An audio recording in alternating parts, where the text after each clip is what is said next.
Ndabaramukije kandi ndabahaye ikaze muri kino kiyago, kino kiganiro, aho tubandanya tuvugana kuri ca gikorwa gikomeye Yesu Kristo yahaye ishengero, yahaye abamwizera bose, co guhindura amahanga abigishwa. Ndi Asher niyo nizigiye. Ijambo tugiye kuvugana ryerekeye intambuko ya kabiri mu bijanye n'akaranga k'umuntu, ni ukuvuga ko ni ya ntambuko yerekana ko umuntu yononekaye kubera icaha. Twatanguye tuvugana ingene umuntu yaremwe mw'ishusho y'Imana, ico twarakibonye, Imana yarabivuze, ari naco gituma umuntu wese akwiye gukingirwa, agateka k'umuntu gakwiye kubahwa uko ari kose, tutaravye igihagararo ciwe. Uretse ivyo, nta muntu numwe, nta mugwi numwe ukwiye gufatwa nabi, nta mugwi ukwiye kurenganywa, nta mugwi ukwiye guhabwa agaciro kari munsi y'iyindi migwi, kubera naho mu kuntu ibihugu vyiyubaka hariho imigwi usanga ikumirwa, mu maso y'Imana abantu bose barafise agaciro. Amategeko arakwiye gukingira abantu bose atanumwe arenganije, ntihigere habaho amategeko arenganya umuntu kanaka canke umugwi kanaka, abantu bose bagakingirwa co kimwe. Mbere n'abajejwe guhana kubera iyi mvo nyene barakwiye kwitwararika guhana umuntu wese yakosheje, ntihagire umuntu ahabwa agateka karengeye akabandi bahabwa mu bijanye n'amategeko, kuko bitagenze gutyo ntibiba bigikunze yuko abantu bose bakingirwa co kimwe. Ariko rero umuntu ntafise ishusho y'Imana gusa, n'ukononekara yarononekaye. Ishusho y'Imana nivyo ntiyazimanganye, ariko naho itazimanganye hariho ubube gito butandukanye buboneka mu muntu. Bibiliya iyo iriko irerekana ingene Imana yaremye, uhereye mu ntango ingene ibintu vyatanguye, yerekana Imana irema ibintu vyiza, nayo nyene igashikaho ivuga ngo ni vyiza. Iyo uravye hoho mu murongo wa nyuma w'igice ca mbere mu gitabo c'itanguriro, Imana imaze kurema ibintu vyose yaravuze ngo ni vyiza cane, yarabishimye gose. Ariko bidatevye tubandanije dusoma Bibiliya, hari ibintu bica bitangura guhinduka. Mu gice ca gatatu c'ico gitabo nyene c'itanguriro tubona Eva, umwe mu bantu baremwe. Murazi ko haremwe umugabo n'umugore, Eva yari umugore, Adamu yari umugabo. Tubona Eva agarariza Imana, arakora ikintu Imana yababujije, kandi amaze kugarariza, amaze gucumura, yaciye ahamagara n'umugabo wiwe nawe amushigikira muri iryo kosa nyene. Bose bagarariza Imana, baja ku giti Imana yari yarababujije gufungura ivyamwa vyaco, baramura ico camwa barakirya. Uko rero niko icaha cinjiye mw'isi. Umwana w'umuntu yarahisemwo kunyuranya n'Imana, akora uko yumva bitewe n'ivyo Satani yari yamuteye mu vyiyumviro vyiwe, maze aba yugururiye icaha cinjira mw'isi. Icaha rero si ikintu cagarukiye kuri Adamu na Eva gusa, kirafise ukuntu cinjiye mu mibereho y'abantu, kiraza mbere no mu kuntu abantu tumeze mu mero yacu, muri kamere kacu, muri za personalite zacu, aho usanga umuntu wese naho yoba ari umuntu w'intore afise ivyiza vyinshi abantu bamuziko, usanga muri personalite yiwe, mu mero yiwe hama hariho akantu kataryoshe, katameze neza. Reka turabe muri make inkurikizi icaha cagize kandi n'uyu munsi zigaragaza. Ica mbere, umuntu yahindutse umugarariji.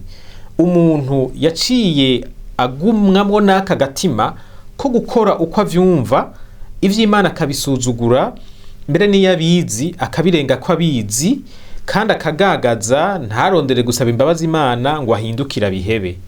Muvyumve neza, aha sindiko ndavuga umuntu anyerera akagwa, agakora ikosa, agakora ibitari ivyo, ariko umutima wiwe ukamubuza amahoro, agahindukirira Imana agasaba imbabazi. Ndiko ndavuga ino ngeso y'ukuba mu bube gito, y'ukuba mu vyaha, umuntu akabigira ubuzima, mbere mu mico imwe imwe ugasanga n'ubuhizi. Umuntu akaba hari umugararije imbere y'Imana nka kurya kwa Eva. N'uyu munsi murabibona, abantu barakora ibintu bibi, bagahitamwo kugirira abandi nabi, abantu bariba, abantu barabesha, abantu bararenganya, abantu baragunga, abantu barica, n'ibindi n'ibindi. Ico kiragaragaza ko ubugarariji tubona kuri Eva butagarukiye kuri we gusa. N'uyu munsi ubugarariji buracariho mu mitima y'abantu, hanyuma kubera satani nawe abashaka ko abantu bagarariza Imana aca yinjirira muri ako gatima nyene k'ubugarariji kugira ngo asunikire abantu muri ubwo buzima bwo kubaho bagarariza Imana. Ingorane ya kabiri tubona yatewe n'icaha nuko umuntu yatandukanye n'Imana. Ubucuti bwiwe n'Imana bwaratosekaye burononekara. Abantu ba mbere bagicumura Imana yaraje kubaraba baca barinyegeza. Ntibashoboye guhaguruka ngo bahangane n'Imana amaso mu yandi. Kuko ahantu hari icaha ntiyashobora kunezera Imana. Barafise ukuntu bavyiyumvisemwo barumva ko batoja habona baca barinyegeza. Icaha kiradushira kure y'Imana. Icaha kiratuma ubucuti bwacu nayo butosekara bukononekara. Hanyuma n'Imana yaciye mbere namwirukana muri ico kibanza yari yamushizemwo. Turabibona mu gice ca gatatu c'itanguriro ku murongo wa 23 na 24. Imana yaravuze iti aba bantu si vyiza ko baguma hano, reka ndabakure muri ritongo ndabirukana. Niki kirerekana kwa gutandukana, gushiraho ikirere hagati y'umuntu n'Imana. Ibi rero birerekana yuko umuntu wese akeneye agakiza. Nta muntu numwe ashoboye gusubiza hamwe n'Imana bidaciye mu ngabire y'agakiza Yesu yatuzaniye. Ica gatatu tubona nk'inkurikizi y'icaha nuko mu mutima w'umuntu hari yubatsemwo akantu ko kwikunda ku rugezo rurenze urugero. Mu bisanzwe ni vyiza ko twikunda, ni vyiza ko umuntu yitaho kumererwa neza kwiwe, ni vyiza ko tugaburira imibiri yacu, ni vyiza ko dukora ibintu bidufasha kubaho neza. Ariko icaha kimaze kwinjira, ako gatima kaciye karenze urugero kadushikanaho umuntu yikunda kugeza naho arondera ivyo ashaka aciye mu nzira zo kugirira nabi abandi. Uko kwikunda nka bene uko ni ukwikunda kutari kwiza, ni ukwikunda kurenza urugero kuko kwibagira abandi, kutitaho kumererwa neza kw'abandi. Aho guha agaciro mugenzi we, umwana bavukana, ahubwo Kayini yaramuhindukiriye aramwica. Kubera yashaka ko Imana nawe imwemera, yumva kugira ngo abishikeko yobanza kwica mwene wabo. Harimo umutima wo kwikunda uvanze n'inzigo, uvanze n'ishari yari afitiye mwene wabo. Uravye no muri kino gihe cacu, wanashaka no muri kahise, ivyaha vyinshi bikorwa bifatiye ku kwikunda. Umuntu wese yiba kubera yikunze kurusha uko akunda mugenzi we. Abona ivyo wundi vyoba ivyiwe. Aka gatima ko kwikunda kari inyuma y'ingeso mbi yo kwiba. N'abica abandi hari ababikora baherewe amahera kubw'urukundo bakunda ayo mahera, bakumva yuko bosesa amaraso. Ariko hariho n'abandi babikora kugira ngo uwo muntu bishe bamunyaga ivyo yari afise.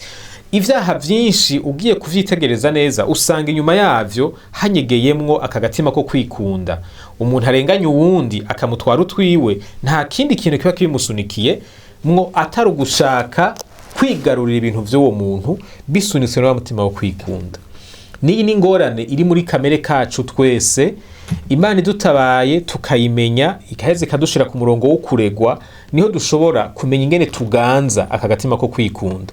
N'akantu katoroshe kandi kari mu bantu bose. Hariho abakanesha hakaba n'abo kanesha. Twese turakeneye agakiza, nta bubasha dufise bwo kugwana na twebwe nyene ngo tuneshe ibihe vyose. Icakane kigaragara nk'inkurikizi y'icaha nuko umuntu yakiriye ibinyoma bituruka kuri Satani, yaremeye ibintu bitari ivyo avyita ukuri. Kugarariza Imana kwa Eva vyatanguye igihe yemeye ivyo Satani yamubwiye ngo nimwajya kuri iki camwa ngo muzoca mugira ubwenge nk'Imana. Yamuhaye ubundi butumwa bunyuranye n'ubw'Imana yari yamubariye. Gushika n'uyu munsi abantu benshi barabayeho mu binyoma. Murabizi hani wacu ndakunda kubivuga, hariho abantu bazi yuko umuntu atiba adashobora gutunga, bazi yuko kugira ngo utunge utegerezwa kwiba. Birafise aho biva mu vyizerwa vya kera. Ivyo biraja mu mashuri, hari abanyeshuri batumva yuko ashobora kwiga akamenya adatishije, adakoze amakosa, ativye. Ugasanga umwana yarabishize mu mutwe nuko abayeho. Ivyo ni binyoma umuntu aba yarakiriye kandi vyonona ubuzima bwiwe. Ca gatanu caje nk'inkurikizi no gukoresha ububasha nabi, inguvu, ububasha bw'uburongozi, inguvu z'amaboko, ubumenyi n'ibindi. Ibi turabibona mu runganwe rwa Nowa, aho ngo haje abantu bameze nk'ibigatanya, ngo abantu bari bakomeye cyane, maze ngo abo bantu birirwa barakora ikibi guhera mu gitondo gushika mu ijoro. Bari abantu ububasha bwabo, inguvu zabo bazikoresha mu gukorera ikiba abandi, kugeza naho Imana ihitamwo kubica. Gukoresha ububasha buturuka mu burongozi nabi mu gucuranguza aba, mu kurenganya bariya, n'ibintu tubona vyabaye muri kahise k'ibihugu vyinshi. Hama hariho imigwi y'abantu batemegwa, abantu bafatwa nabi n'uburongozi, hama hariho abantu bicwa, abantu barenganywa, abantu bimwa amahigwe abandi bafise. Ivyo bituruka muri aka gatima tubona mu rungano rw'abantu b'igihe ca Nowa. Kubera icaha barahagurutse, inkomezi bari bafise bakazikoresha mu kugirira n'ababandi.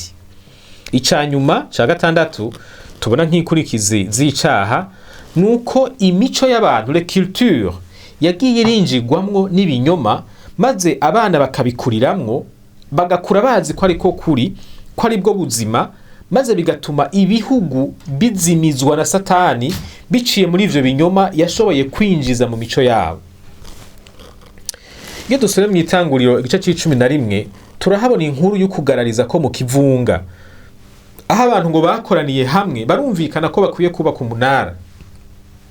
Ariko imbere yaho Imana yari yaratanze itegeko yuko abantu bakwiye gusanzara hirya no hino ku isi bakaganza isi.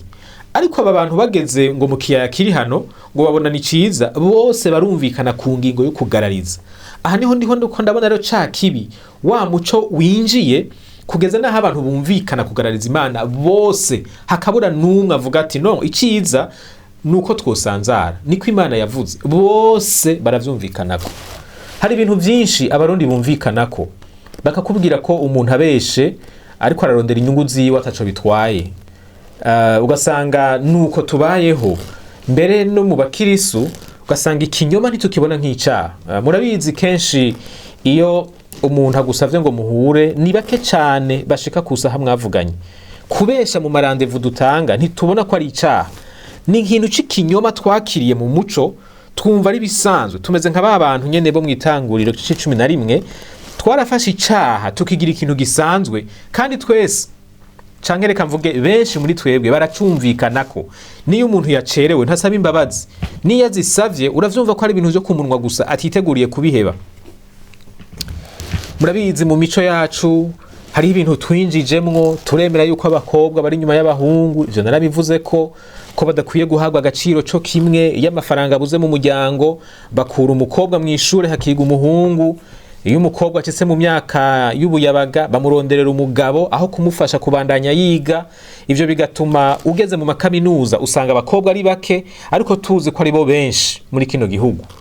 Ahantu hamwe nariko ndigisha rino jambo hari muri kaminuza, sanga hari abahungu bashika nka 30 ariko mbajije abakobwa dusanga ni 2. Ndabaza nti ni kubera ko abakobwa ari bake muri kaminuza kandi ari bo benshi mu gihugu? Nta handi biva, ni muri uwo muco mubi twemeye mu miryango usanga abantu bagenderako. Abandi ngo umugore nta jambo n'ibindi. Tugasanga mu kuntu tubaho hari ibintu twakiriye bituruka kuri Satani. Igihe Imana yaremwe umugabo n'umugore ntawe yahaye akaranga keza kurusha uwundi, bose yabashize mw'ishusho yayo. Hageze ko bononekara bose barononekaye. Nta muntu n'umwe agororotse imbere y'Imana ngo nuko ari umugabo. None rero bantu b'Imana, icaha carinjiye mw'isi. Isi ntikimeze neza nkuko yari imeze kera. Hari ibintu vyahindutse, hari ibintu vyononekaye. Nico gituma isi ikeneye agakiza. Bantu musigura ijambo ry'Imana, bantu mwahawe ishaka ryo kubwira ubutumwa abantu batarumva ubutumwa canke batarihana, mukomeze mubandanye, igikorwa cyanyu kirakenewe cyane. Nta muntu numwe ashoboye gusubiza hamwe n'Imana. Vyose bishoboka ari uko aciye mu nzira Yesu Kristo yaduciriye, kandi twese atanumwe avuyemo turabikeneye. Ariko kandi mu mico yacu, mu kuntu twitunganije nk'igihugu, hariho ibibi vyatwinjiyemwo. Ivyo bibi Satani abikoresha kugira ngo azimize igihugu cacu, akibuza amahoro, akibuze gutera imbere. Muri imyaka irenganye hari amacakubiri n'ubukumbure, hariho abakiyagendera, aho abantu bumva ko hariho abantu babi, hariho abantu batafise ikimazi, hariho abantu badakwiye no kubaho, abantu badakwiye kwemererwa amahirwe nk'abandi bose. Ivyo bintu vyo kuvangura abantu b'Imana nta handi bituruka atari kuri Satani. Kuba hari amoko n'ibisanzwe n'ahandi arahari, ariko kuba dushobora gufata umugwi w'abantu mu kivunga tukabagira abantu bo guhonyanga, ivyo ntibituruka ku Mana, bituruka kuri Satani. Iyi mico mibi rero niyo itubuza kubaho nk'ihanga mwigishwa. Yesu yavuze ngo mugende muhindura amahanga kuba bigishwa. Reka dufashe igihugu cacu bantu b'Imana gihinduke, kibeho nk'umwigishwa vy'ukuri, kireke kubaho cisunga ibinyoma bituruka kuri Satani. Iryo jambo ni jewe naritumwe, ni wewe waritumwe nk'abantu Imana ifise muri kino gihugu, muri iki gihe c'urunganwe rwacu. Imana ibahezagire, ibakomeze mu bikorwa murimwo, ibandanye ibamurikira kandi bakoresha ivy'ubuhizi mu gihe cyo kubaho kwanyu. Amen.